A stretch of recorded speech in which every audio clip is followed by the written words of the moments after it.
जिसका इतिहास इतना गौरवशाली हो, जहां गौतम बुद्ध को ज्ञान मिला हो, जहां नालंदा विश्वविद्यालय हो, वह बिहार इतना पीछे कैसे रह गया? क्यों बिहार को बीमारू राज्य कहा जाता है? जी हाँ दोस्तों, आज मैं उस बिहार की बात करूंगा जिसके पास इतना सब होने के बाद भी वह सबसे पिछड़े राज्य की श्रेणी में आता है। आज मैं 6 पॉइंट्स बताऊंगा जिस वजह से बिहार पीछे रह गया। नमस्कार साथियों, मैं विकास। मेरा पहला पॉइंट है प्राकृतिक आपदा।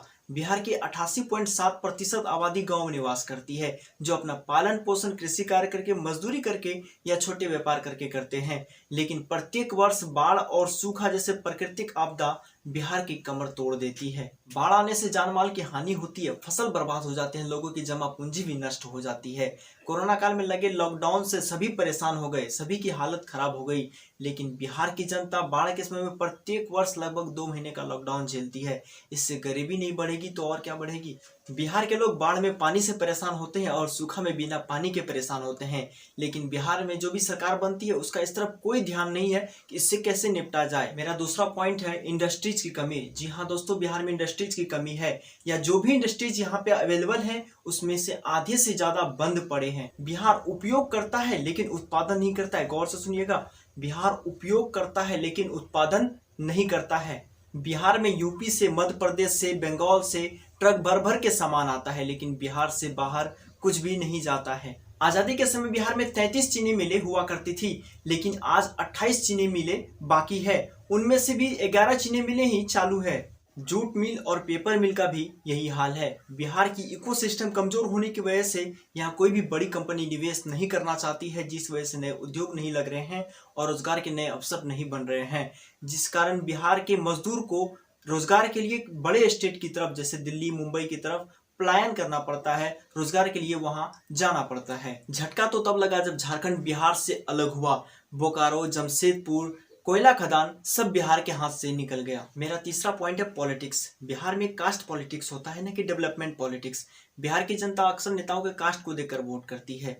कास्ट पॉलिटिक्स से कुछ फायदे भी है, जैसे बिहार में जो नीची जाति के लोग होते थे वो दबकर रहते थे, डर कर रहते थे, लेकिन कास्ट पॉलिटिक्स की वजह से वो खुद को समाज में समान अधिकार दिलाने में कामयाब हुए हैं।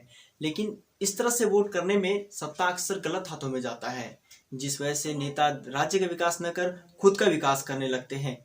लेकिन जनता जब विकास को देखकर वोट करे तो बिहार कुछ ही समय में डेवलप कर जाएगा। मेरा चौथा पॉइंट है भ्रष्टाचार। बिहार जिस वजह से नाम कमा रहा है उसमें से एक भ्रष्टाचार भी है। बिहार में चोरी, डकैती, लूटमार आदि तो होता ही है, लेकिन आप बिहार के किसी भी सरकारी दफ्तर में चले जाएंगे, जैसे कि पुलिस स्टेशन, ब्लॉक या सरकारी हॉस्पिटल, तो वहां आपको अपना काम करवाने के लिए टेबल के नीचे से भी देना होगा और टेबल के ऊपर से भी देना होगा। इतना ही नहीं, यदि बिहार में सरकार कोई योजना पास करती है तो योजना का लागत राशि जितना होता है उसका 20% ही योजना पर खर्च होता है। बाकी 80% राशि मंत्रियों, अधिकारियों और ठेकेदारों के पैकेट गर्म करने में खत्म हो जाते हैं। इसलिए यहाँ की सड़कें या सरकारी फंड से हुआ कोई भी काम 5 साल के अंदर ही टूट जाती है, जर्जर हो जाती है, बर्बाद हो जाती है। कोई भी राज्य या राष्ट्र तब तक विकास नहीं कर सकती है जब तक उस राज्य या राष्ट्र का सत्ता सही हाथों में न हो, अधिकारी ईमानदार न हो और जनता जागरूक न हो। मेरा 5वां पॉइंट है शिक्षा। बिहार में शिक्षा का मतलब सरकारी नौकरी लेना।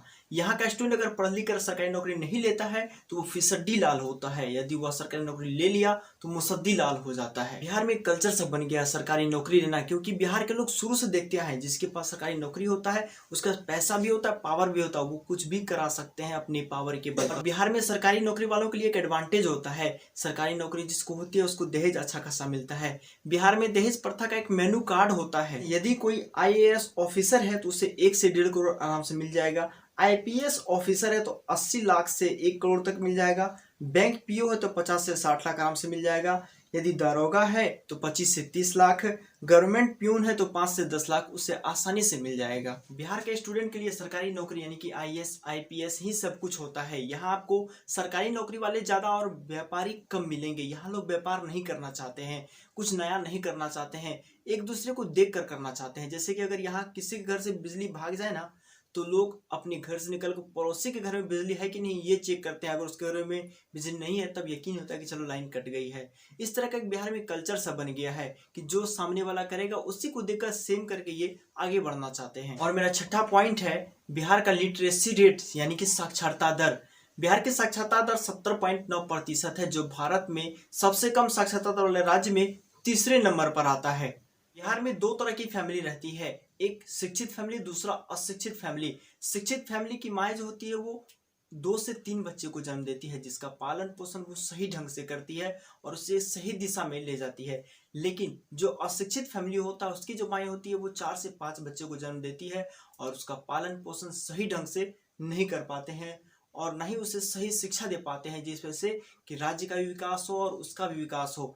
ये देखिए होता क्या कि पॉपुलेशन तो बढ़ रहा है लेकिन लिटरेसी रेट क्या हो रहा है, घट रहा है। 4 से 5 बच्चे हुए, उसे अच्छी शिक्षा नहीं मिली तो लिटरेसी रेट तो ऑटोमेटिक ही नीचे गिरेगा और पॉपुलेशन बढ़ेगा। तो ये एक फैक्ट होता है किसी भी राज्य को कम साक्षरता दर वाले बनाने में और कम विकसित बनाने में।